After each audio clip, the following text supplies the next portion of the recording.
صل على محمد وآل محمد. أعوذ بالله من الشيطان اللعين الرجيم. بسم الله الرحمن الرحيم وبه نستعين ثم الصلاة والسلام على سيدنا ونبينا وحبيب قلوبنا أبي القاسم المصطفى محمد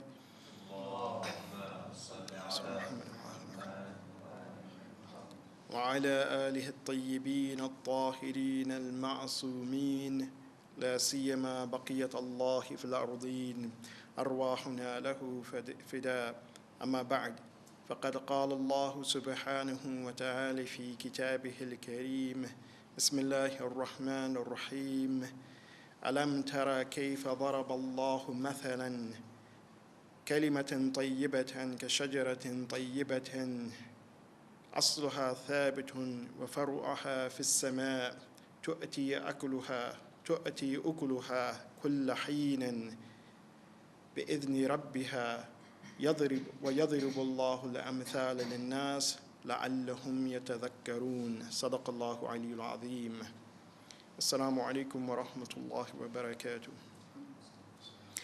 Allah subhanahu wa ta'ala in Surah Ibrahim, He gives the example of a good word. He states that, have you not noticed how Allah subhanahu wa ta'ala sets forth the example of a good word, which is like a good tree with firm roots, and its branches are in the sky. And this tree, it gives its fruits every season, as some have translated, or it gives its fruits often. And Allah subhanahu wa ta'ala, He sets forth these parables for humanity. Perhaps they may take heed. Perhaps they will remember. And this particular parable, it is in verse 24 and 25 of Surah Ibrahim. Here the question is, what is this kalimatul tayyibah? When we look towards the hadith of Ahlul Bayt alayhim salatu wasalam, we see that the kalimatul tayyibah, or this good word, is interpreted as a number of things. First and foremost, as tawheed, as la ilaha illallah.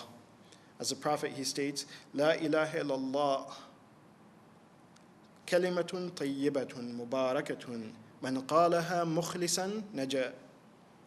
That this statement, or saying these words, la ilaha illallah, this is the best of words, the best of sayings. It is a blessed saying and statement, and whosoever says it with sincerity, then that individual has gained success. Likewise, we see in the hadith of Ahlul Bayt alayhim salatu wasalam that the best of words, kalimatul tayyibah, is the Prophet and the Ahlul Bayt alayhim salatu wasalam.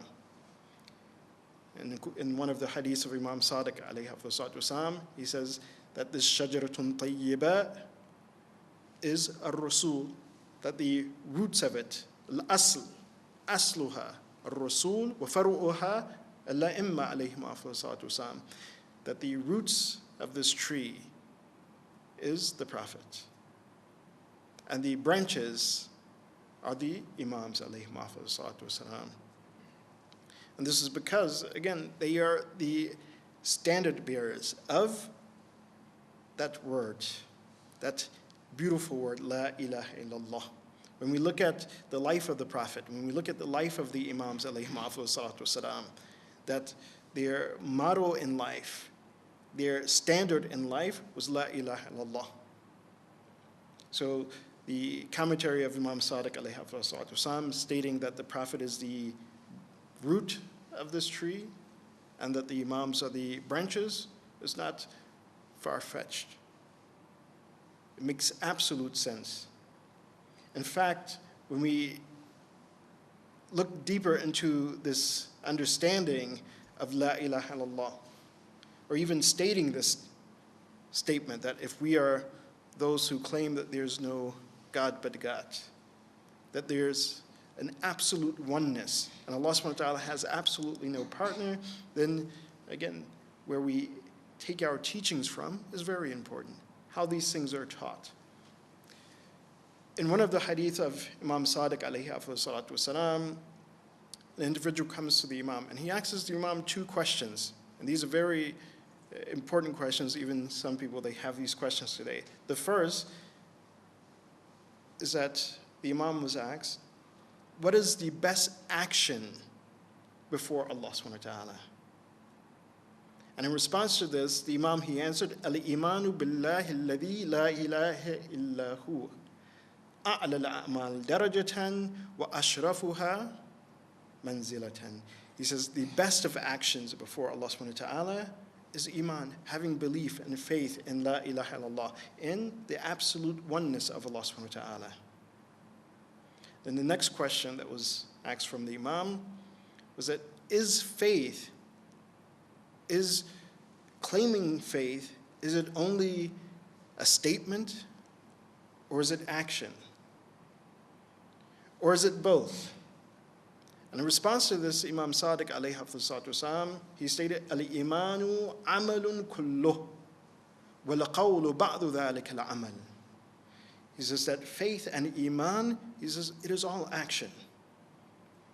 In fact, the statement of faith, the statement of La ilaha illallah, Muhammadur Rasulullah, he says this statement in itself is part of that action.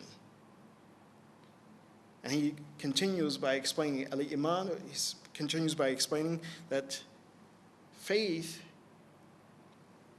is not only stated, it is acted upon. And if faith is not acted upon, then it's not Iman. It is not Iman. And he states that faith, al-iman, halatun wa darajatun wa tabaqatun. He says, this is why we see different levels and different degrees of iman and faith. He says that one type of faith is tamul muntaha tamamu. He says it is complete faith, complete belief and iman. Then another type of iman, he states, or faith, he says, الناقص البين نقصانه, that it is an incomplete faith, incomplete belief. And in fact, it is very evident that such belief is incomplete. The third type of faith, or the degree of faith that the Imam he mentions in this particular hadith, and it's quite a long hadith, so we will not be able to go over all of it, just the main points of that hadith we will mention here. He says, الراجح الزائد رجحانه. He says, it is that faith and that iman which is above and beyond that which is required. And in explaining this, the Imam, he states that Allah subhanahu wa ta'ala has prescribed iman. This is a very beautiful hadith. He said he's prescribed iman and faith for every limb of the body. For every limb of the body, there is iman. For one's eyes, for one's ears, for one's hands, for one's legs.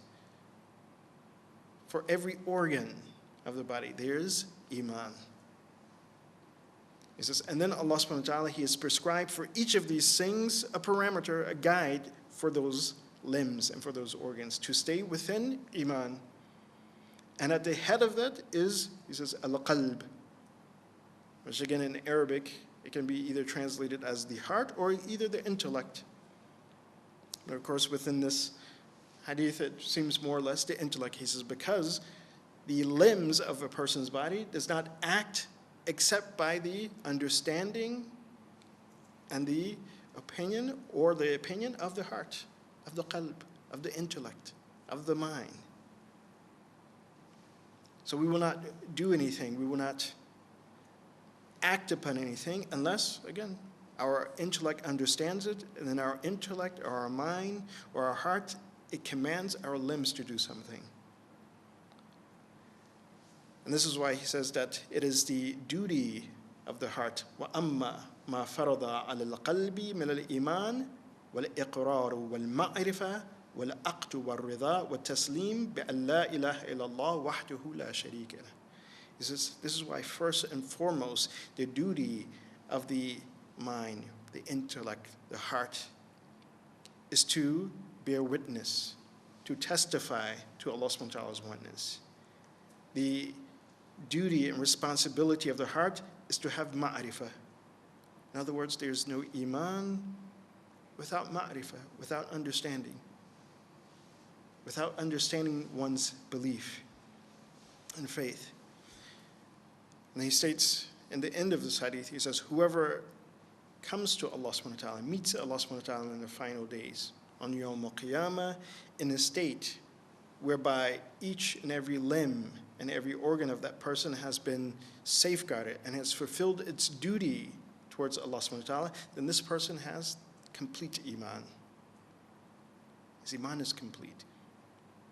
All others have fallen short. And then he says, and among those individuals whose imans are complete, that they've fulfilled all their responsibility and duty, at that point, Allah subhanahu wa ta'ala, you will see that who has gone above and beyond. Who has fulfilled their duty and who has done things in addition to their duty, in addition to their responsibility. Of course, fasting during the month of Ramadan, this is our responsibility, this is our duty, this is the iman of our limbs. One of the main limbs is, or organs, is our stomach, that we abstain from eating and drinking. But also in Ramadan, if we fast and we fast appropriately, then our eyes will abstain from those things which is forbidden to look at. Our ears will abstain from those things which are forbidden to listen to, so forth and so on. And this is our duty and responsibility in the month of Ramadan.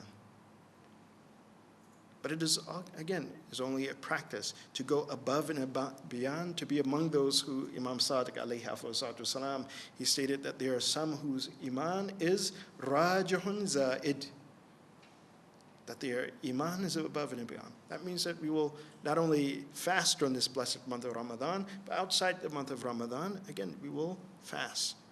We will carry over this worship with us. And as the best of words, a kalimatul tayyibah, we'll end with this point, is La ilaha illallah. Just to give an example of how blessed this month is. In this particular month, it has been recommended in the hadith of Ahlul Bayt alayhim wasallam, in the hadith of Rasulullah sallallahu alayhi wa sallam, that in this month, and particularly in the nights of this month, to state La ilaha illallah as much as you can throughout the night. La ilaha illallah, la ilaha illallah. This will make firm your iman. And not only will it make your iman firm, it will bear its fruit.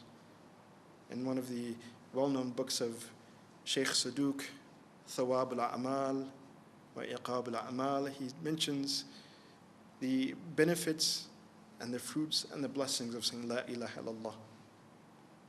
One of the benefits of this is that when one says La ilaha illallah, the amount of bad deeds that one has done, Allah subhanahu wa ta'ala will change those bad deeds into good deeds.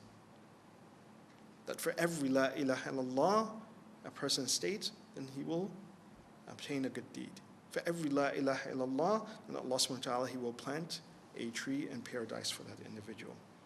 But again, as we mentioned yesterday, that our ibadat, our worship, our stating La ilaha illallah should not simply be to gain these blessings, but to gain ma'rifah and understanding of Allah subhanahu wa ta'ala, to understand that Allah subhanahu wa ta'ala, he is deserving of such remembrance.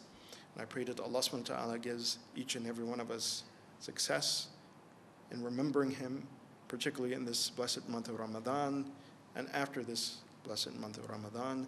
As'alullah at-tawfiq li wa lakum, wa akhir da'wana an alhamdulillahi rabbil alameen.